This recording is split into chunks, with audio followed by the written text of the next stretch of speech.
गुरु पुष्य योग एक बहुत ही विशिष्ट और महत्वपूर्ण योग माना जाता है। ज्योतिष में इस योग की बहुत अधिक महत्ता है। इस योग के समय किए गए कार्यों में सफलता एवं शुभता की जो संभावना होती है वो कई गुना ज़्यादा होती है। इसे बहुत ही दुर्लभ योग के नाम से भी जाना जाता है। दोस्तों, आज के इस वीडियो में हम जानेंगे। सबसे पहले तो बहुत सारे लोगों को ये बात पता नहीं है कि गुरु पुष्य योग किसे कहते हैं। इस योग में हमें कौन कौन से कार्य खासकर करने चाहिए, कौन सी चीज़ें इस दिन जरूर खरीदनी चाहिए जिससे घर में माँ लक्ष्मी का साक्षात वास होता है, माँ लक्ष्मी मेहरबान होती है। और इसके साथ ही इस दिन से जुड़े हुए कुछ खास नियम के बारे में भी आज हम चर्चा करेंगे। आइए जानते हैं इसके बारे में।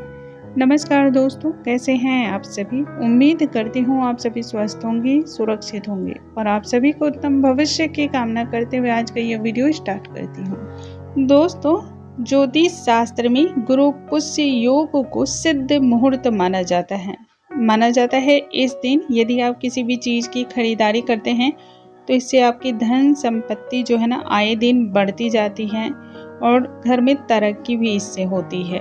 ज्योतिष शास्त्र के अनुसार जब गुरुवार के दिन पुष्य नक्षत्र होता है तब यह दुर्लभ गुरु पुष्य योग बनता है। गुरु पुष्य योग को गुरु पुष्य नक्षत्र योग भी कहते हैं।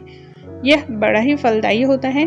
पूरे वर्ष यदि आपको कोई भी दिन शुभ कार्य के लिए समझ में नहीं आ रहा हो तो आप ऐसे में गुरु पुष्य योग वाले दिन कार्य को कर सकते हैं और इस दिन किसी भी मुहूर्त को आपको निकलवाने की जरूरत भी नहीं पड़ती है।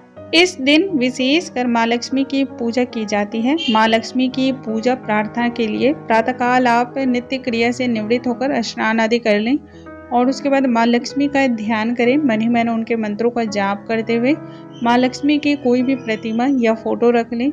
संक्षिप्त रूप से आप उनकी पूजा कर लें और पूजा करने के बाद आपको याद रखना है दीपक लेकिन घी का ही जलाना है और उसमें बाती लंबी आपको इस्तेमाल करनी है, गोल बाती का इस्तेमाल नहीं करें।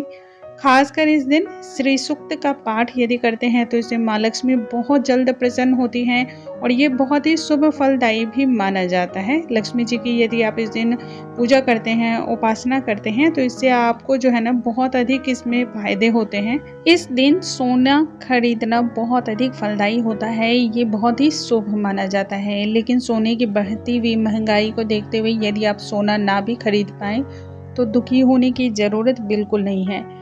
एकाक्षी नारियल को भी आप इस दिन खरीद के घर पे लेके आएँ, इससे भी माँ लक्ष्मी बहुत अधिक प्रसन्न होती है। एकाक्षी नारियल को माँ लक्ष्मी का स्वरूप ही माना जाता है।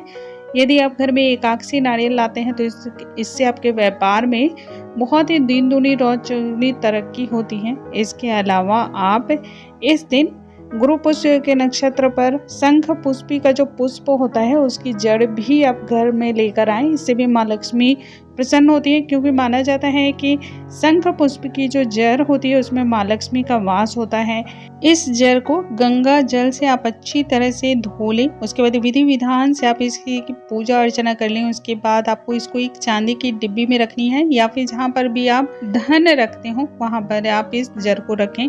कहते हैं यदि आप ये जड़ धन लक्ष्मी रखने वाले स्थान पर रखते हैं तो ये लक्ष्मी को आकर्षित करती है, धन को अपनी ओर खींचती है। सालों भर आपके घर में इस तरह से धन की वृद्धि होती रहती है। उसके अलावा आप चांदी के सिक्के या रुपयों के साथ कौड़ी जो होती है, कौड़ी को भी आप जरूर रखें।